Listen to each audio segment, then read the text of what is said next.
Oke. Perkenalkan, kami dari kelompok 19 dari mata kuliah kecerdasan buatan dari Kombe. Kami dari kelompok 19 ingin mempresentasikan eh, materi tentang NLP Natural Language Processing dengan metode leksikon. Jadi anggota kelompok 19 itu ada saya sendiri, Abinaik Citarigan, rekan saya Alvaro Huta Barat, dan rekan saya satu laginya Jason Senditya. Jadi kami akan memulai presentasi untuk makalah ini. Yang pertama, bab 1 akan dibawakan oleh teman saya, rekan saya Alvaro Huta Barat. Baik, di sini saya akan menjelaskan latar belakang dari NLP. NLP atau yang bisa disebut dengan Natural Language Processing merupakan cabang dari kecerdasan buatan AI, Artificial Intelligence, yang berfokus pada interaksi antara manusia dan komputer dengan menggunakan bahasa manusia alami. NLP sendiri memiliki banyak metode, beberapa di antaranya yaitu yang pertama ada tokenization, di mana tokenization ini adalah proses memecah teks menjadi unit-unit kecil yang disebut token. Token bisa berupa kata, frasa, atau karakter. Tujuan dari tokenization ini adalah untuk memfasilitasi analisis dan pemrosesan lebih lanjut. Selanjutnya ada stop word removal. Stop words adalah kata-kata umum yang sering muncul dalam sebuah kalimat namun memiliki sedikit kontribusi terhadap makna teks. Penghapusan stop words membantu menghilangkan noise dalam analisis NLP. Selanjutnya ada stemming dan lemmatization. Stemming adalah proses menghilangkan awalan atau akhiran kata untuk mendapatkan bentuk dasar kata atau stems, sementara lemmatization memetakan kata-kata ke bentuk kata dasar, lemma, dengan mempertimbangkan konteks dan makna. Selanjutnya ada name entity recognition atau NER, yang dimana NER ini adalah proses mengidentifikasi dan mengklasifikasikan entitas penting dalam teks, seperti nama orang, tempat, organisasi, tanggal, dan sebagainya. Selanjutnya ada sentiment analysis, yang dimana sentimen analisis ini adalah proses untuk menentukan sentimen atau opini dari teks, apakah teks itu positif, negatif, atau netral. Ini sering digunakan untuk menganalisis umpan balik pelanggan, ulasan produk, dan opini sosial. Selanjutnya ada part of speech tagging, yang dimana part of speech tagging itu adalah penandaan setiap kata dalam sebuah teks dengan kategori gramatikal seperti kata benda, kata kerja, atau kata sifat. Metode ini membantu dalam memahami struktur kalimat dan makna teks.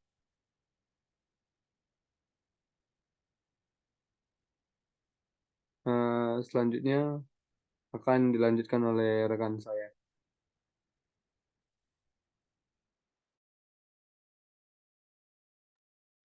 Oke, saya Abinaik Titarigan akan membawakan bab 2 yaitu pembahasan. Jadi Natural Language Processing atau NLP. Apa itu Natural Language Processing atau disingkat NLP? Adalah bentuk kecerdasan buatan AI yang memungkinkan manusia berinteraksi dengan komputer menggunakan percakapan.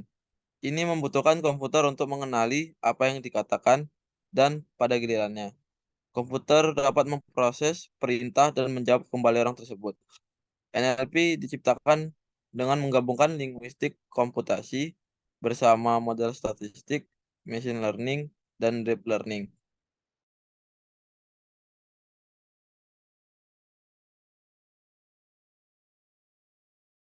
maupun audio manusia.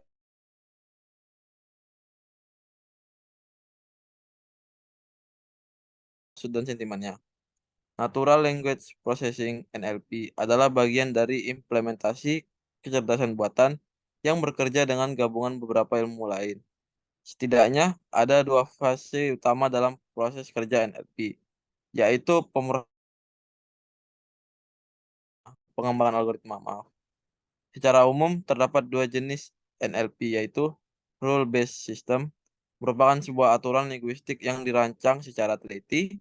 Machine Learning Based System merupakan metode statistik di mana komputer akan belajar untuk menyelesaikan tugas berdasarkan pelatihan yang didapatkan.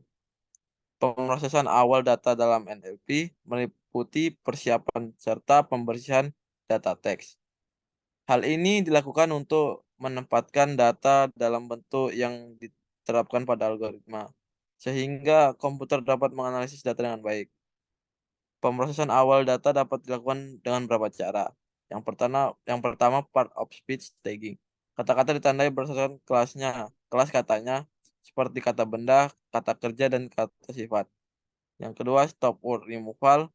Kata-kata umum dihapus dari teks sehingga kata-kata unik dengan informasi yang paling banyak tentang teks tetap ada.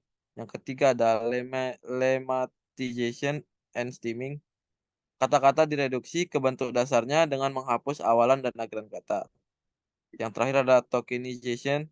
Kata-kata dipecah menjadi unit yang lebih kecil untuk diproses. Leksikon based pada NLP. Metode leksikon adalah satu metode analisis sentimen yang menggunakan kamus leksikon untuk menentukan sentimen dari sebuah teks.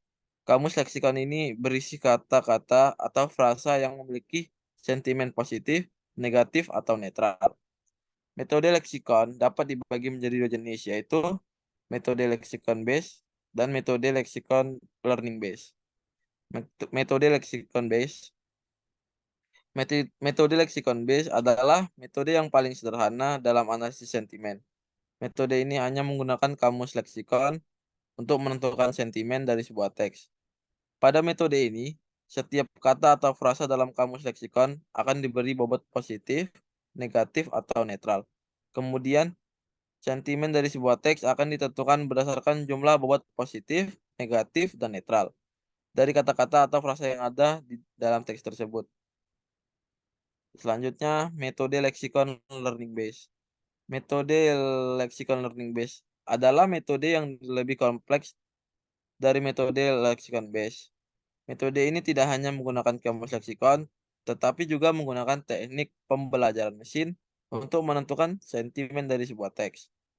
Pada metode ini, kamus leksikon akan digunakan untuk melatih model pembelajaran mesin. Model pembelajaran mesin ini akan mempelajari hubungan antara kata-kata atau frasa dalam teks dengan sentimennya. Proses kerja metode leksikon. Secara umum, proses kerja metode leksikon adalah sebagai berikut. Yang pertama, membangun kamus leksikon. Langkah pertama adalah membangun kamus leksikon. Kamus leksikon ini dapat dibangun secara manual atau otomatis. Yang kedua, memproses teks. Teks yang dianalisis akan diproses terlebih dahulu untuk menghilangkan noise seperti tanda baca, simbol, dan kata-kata yang tidak relevan. Yang ketiga, menentukan sentimen dari teks. Sentimen dari teks akan ditentukan berdasarkan kamus leksikon yang telah dibangun. Kelebihan dan kekurangan metode leksikon. Kelebihan metode leksikon adalah mudah untuk diterapkan, tidak membutuhkan banyak data latih. Kekurangan metode leksikon adalah akurasinya dapat menurun jika kamus leksikon tidak lengkap. Tidak dapat menangani teks yang kompleks. Contoh penerapan metode leksikon. Metode leksikon dapat diterapkan untuk berbagai jenis teks seperti ulasan produk, tweet, komentar media sosial, dan artikel berita. Berikut contoh penerapan metode leksikon untuk analisis ulasan produk. Kata-kata atau frasa yang memiliki sentimen positif, bagus, memuaskan, rekomen. Kata-kata atau frasa yang memiliki sentimen negatif, buruk, tidak memuaskan, mengecewakan.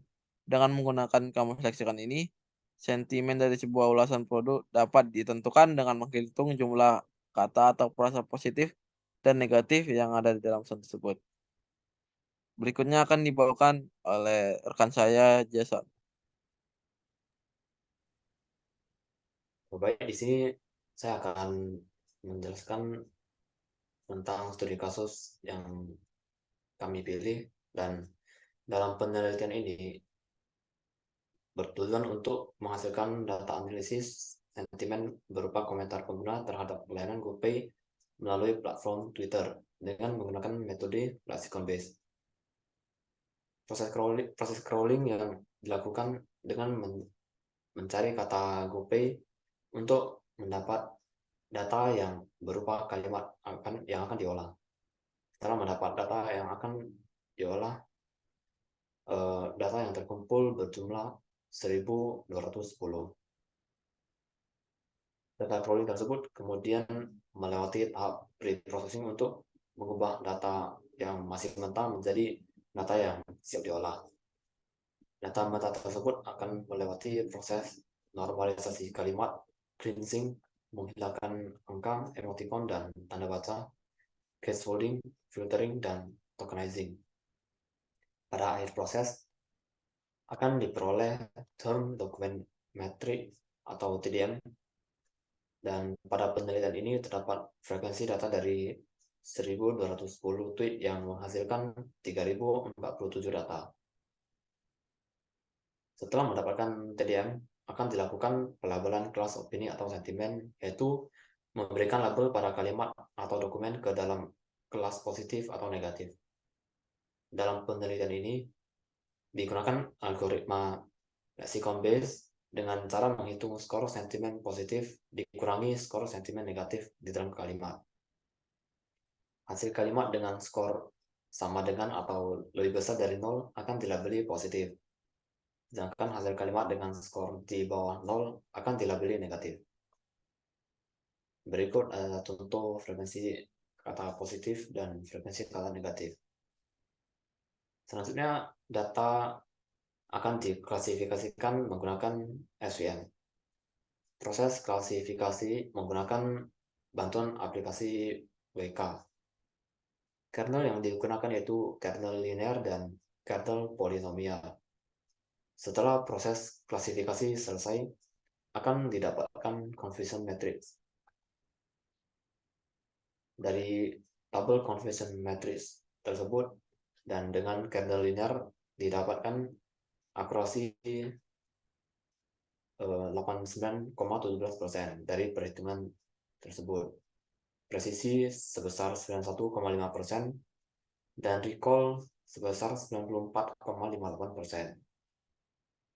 Dari data confusion matrix dengan kernel polinomial didapatkan akurasi sebesar 84,38%, presisi sebesar 84,23%, dan recall sebesar 97,83%. Berikut adalah perbandingan hasil kernel dari SVM. Dari hasil di atas, untuk kernel linear mendapatkan hasil akurasi dan presisi yang lebih tinggi dibanding dengan kernel polinomial. Akan tetapi untuk recall, kernel polinomial lebih tinggi. Selanjutnya akan dilanjutkan oleh rekan saya Alvaro. Oke. Selanjutnya saya akan membacakan kesimpulan dari materi NLP yang telah kami buat. Kesimpulannya adalah NLP merupakan cabang dari AI yang memungkinkan manusia untuk berkomunikasi dengan komputer seperti pada percakapan. Dari studi kasus yang ada, didapatkan komentar positif sebanyak 923 ulasan, sedangkan komentar negatif sebanyak 287 ulasan. Dengan akurasi untuk kernel linear sebesar 89,17% dan akurasi kernel polinomial sebesar 84,38%. Saran dari kelompok kami adalah metode lexicon base pada NLP ini dapat digunakan untuk menentukan komentar positif atau negatif dengan keakurasian yang cukup tinggi. Diharapkan keakurasian dari metode ini dapat ditingkatkan lagi untuk seterusnya.